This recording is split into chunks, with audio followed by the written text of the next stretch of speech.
नमस्कार प्रिय विद्यार्थियों, वीके नॉलेज इलेक्ट्रिकल में आप सभी का स्वागत है। दोस्तों, एनसीवीटी के एग्ज़ाम चल रहे हैं। सीबीटी के जो आईटीआई एग्ज़ाम हो रहे हैं, अभी हम सेकेंड ईयर इलेक्ट्रिशियन थ्योरी के बारे में बात करने वाले हैं।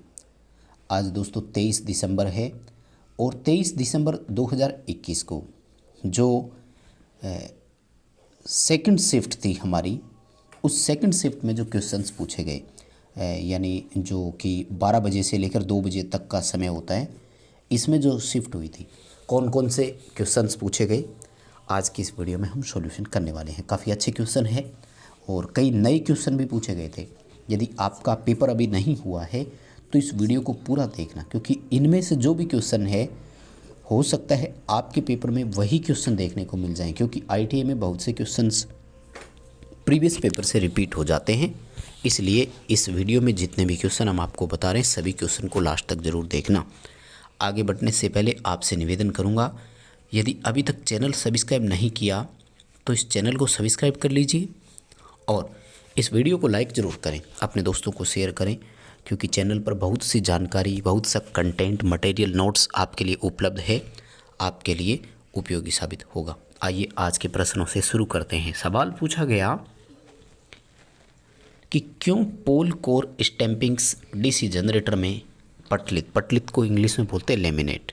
बहुत सिंपल सा क्वेश्चन है, कोर को लेमिनेट क्यों करते हैं, ये क्वेश्चन पूछा।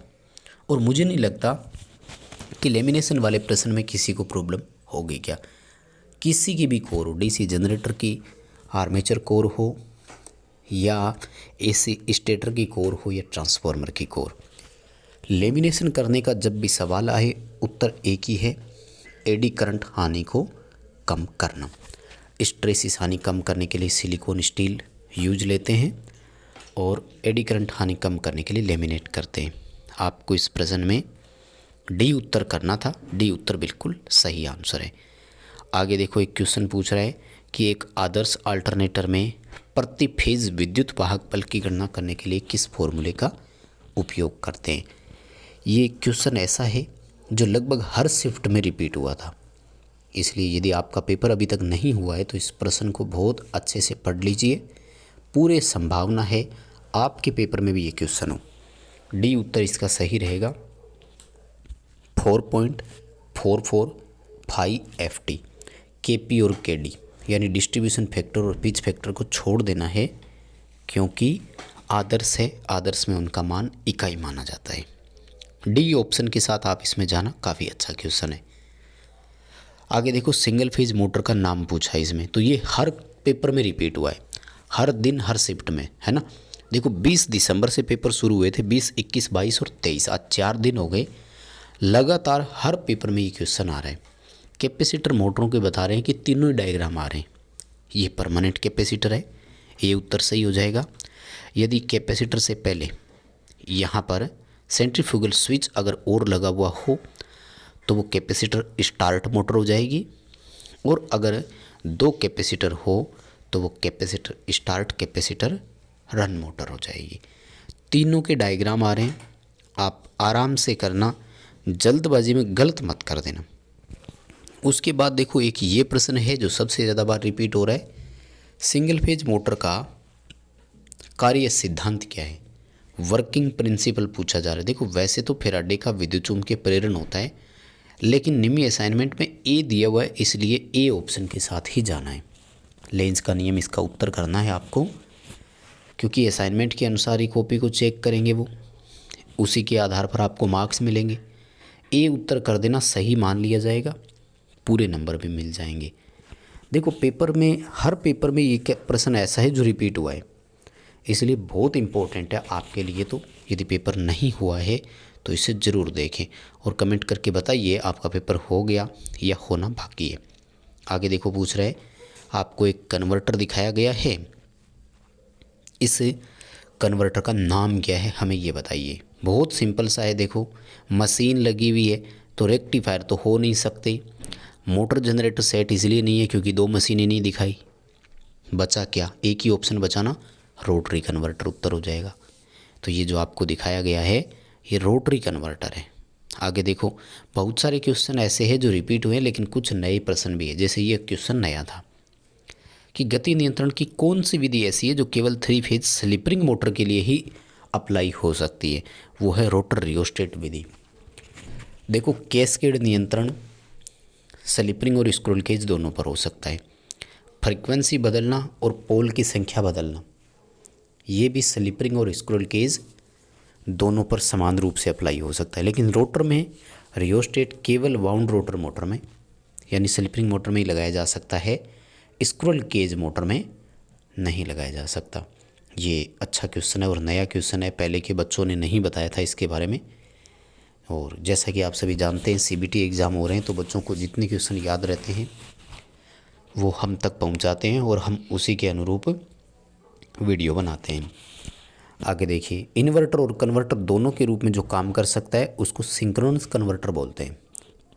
क्योंकि वैसे सिंक्रोनस कन्वर्टर रोटरी कन्वर्टर को ही कहा जाता है एक तरह से, क्योंकि ये एसी को डीसी, डीसी को एसी और यांत्रिक ऊर्जा से चलाने पर एक तरफ एसी और एक तरफ डीसी भी दे सकता है।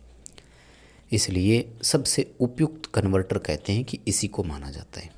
आगे देखिए, ये भी काफ़ी अच्छा क्वेश्चन है और नया है, पहले किन्हीं बच्चों ने इस प्रश्न के बारे में हमसे चर्चा नहीं की थी, आज ही पहली बार बच्चे ने भेजा है कि स्टार्टिंग में रोटर सर्किट बाहरी प्रतिरोध को 3 फेज स्लिपरिंग इंडक्शन मोटर में क्यों लगाया जाता है। मतलब रोटर रेजिस्टेंस का कारण पूछ रहा है। देखो, रोटर में रेजिस्टेंस लगाने से 3 चीज़ें होती है। स्टार्टिंग करंट कम हो जाता है, स्टार्टिंग का टॉर्क बढ़ जाता है और पावर फैक्टर सुधर जाता है। अब यदि यहाँ पर हम ध्यान से ऑप्शन को देखें तो लोड करंट की बात कर रहा है, स्टार्टिंग करंट नहीं लिखा था। बी ऑप्शन के साथ आपको इसमें जाना है, to get high starting torque. ठीक है, स्टार्टिंग में अधिक टॉर्क प्राप्त करने के लिए अपन इसका उपयोग करते हैं। और ये जो प्रश्न आगे आपसे पूछा जा रहा है ये भी काफ़ी बार रिपीट हुआ है कि गति नियंत्रण की कौन सी विधि आपको दिखाई गई है। देखो, सीरीज मोटर है और आर्मेचर के समांतर में रियोस्टेट लगाया हुआ है, एक तरह से आर्मेचर को बाईपास कर रहा है, आर्मेचर को डाइवर्ट कर रहा है। डी उत्तर अपना यहाँ पर सही है, आर्मेचर डाइवर्टर विधि इसको बोलते हैं। वैसे ध्यान रखना, ऑप्शन बदल जाते हैं कई बार, हो सकता है कि यहाँ आपको ये डी में दिखाई दे रहा है लेकिन आपके पेपर में ये ए में हो, सी में हो, इसलिए ऑप्शन के साथ साथ उसमें लिखी गई बात को याद रखें। जैसे ये आर्मेचर डाइवर्टर विधि है तो इसी तरह से ये देखो, मोटर कौन सी है ये सवाल पूछ रहा है। E1 और E2 जो टर्मिनल होते हैं ना, ये शंट फील्ड वाइंडिंग के होते हैं। ये शंट मोटर है, ये उत्तर कर देना, इसका बिल्कुल सही माना जाएगा। और जनरेटर में प्रेरित ईएमएफ के फॉर्मूले का सवाल पूछ रहे हैं तो φZNP/60A हो जाएगा। ठीक है, किस में दिया हुआ है, सी में अगर देखें हम ध्यान से तो एकदम पूरा फॉर्मूला लिखा हुआ है ना, φZNP/60A। सिंपल सा ही है, मुझे लगता है ये फॉर्मूला तो सबको आता ही है। सिंगल फेज मोटर कार्य सिद्धांत वाला रिपीट हो गया। हाँ, एक ये है वाइंडिंग वाला जो सबसे ज़्यादा बार रिपीट हो रहा है। वाइंडिंग स्लॉट में डाली हुई आपको दिखा रहे हैं और पूछ रहे हैं कि इसका नाम क्या है, तो इसको बोलते हैं डायमंड मेश शेप कॉइल, हीरे के जाले के आकार की कॉइल बोलते हैं।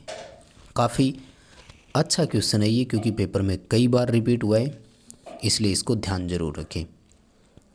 आगे देखो, ये जो क्वेश्चन है ये पहली बार बच्चे ने बताया है, क्योंकि इससे पहले बहुत सारे बच्चों ने इस प्रश्न पर चर्चा नहीं की थी। 3 फेज इंडक्शन मोटर में किस गति को सिंक्रोनस गति कहते हैं। देखो, सिंक्रोनस गति की गणना फॉर्मूले से होती है F/120/P से, लेकिन वास्तव में जिस गति पर मोटर के स्टेटर में घूमने वाला चुंबकीय क्षेत्र बनता है, रोटेटिंग मैग्नेटिक फील्ड बनता है, उसे सिंक्रोनस गति कहते हैं। और रोटर जिस गति पर गतिमान होता है उसे रोटर गति कहते हैं। दोनों के बीच में जो डिफरेंस होता है उसे स्लिप कहा जाता है। इसमें आपको सी उत्तर करना है, काफ़ी ज़्यादा बार रिपीट हुआ है। और एक ये स्टार्टर का डायग्राम देकर नाम पूछ रहे हैं तो ये ऑटो ट्रांसफॉर्मर स्टार्टर है। ठीक है, बी आ जाएगा इसका उत्तर भी। वैसे तो देखो, जनरली ये सारे क्वेश्चन वही है जो बार बार रिपीट हो रहे हैं। जैसे ये देखो, डीसी मोटर में करंट की दिशा किस नियम से ज्ञात करते हैं। ध्यान रखना, करंट की डायरेक्शन पूछ रहा है, राइट हैंड रूल ही करना है। वो मोटर के घूमने की दिशा नहीं पूछ रहा है आपसे, इसलिए ज़्यादा इसके बारे में सोचने की ज़रूरत नहीं है। डी उत्तर आएगा, डी कर देना। और अगला जो क्वेश्चन है ना, देखो अब ये भी बार बार रिपीट हुआ है, आर्मेचर वाइंडिंग का प्रतिरोध। तो हम सब जानते हैं कि आर्मेचर वाइंडिंग का प्रतिरोध 1 ओम या इससे भी कम है, और निम्न प्रतिरोध नापने के लिए केल्विन ब्रिज का उपयोग किया जाता है। डी उत्तर कर देना। और बाकी अब ये देखो डबल कैपेसिटर मोटर का डायग्राम आ गया। लगभग क्वेश्चन वही है जो बार बार रिपीट हो रहे हैं। डीसी मोटर में बैक ईएमएफ का फॉर्मूला पूछा, ये भी उसी में आया जो पहले पूछा गया। चलिए कुल मिलाकर क्वेश्चन दोस्तों यही रिपीट हो रहे हैं, इतना ही थे। वीडियो लाइक कर देना, दोस्तों को शेयर ज़रूर कर देना। और यार चैनल सब्सक्राइब नहीं किया तो कर लीजिए, चैनल बहुत काम आएगा, कंपटीशन एग्ज़ाम में भी आपके लिए तैयार रहेगा।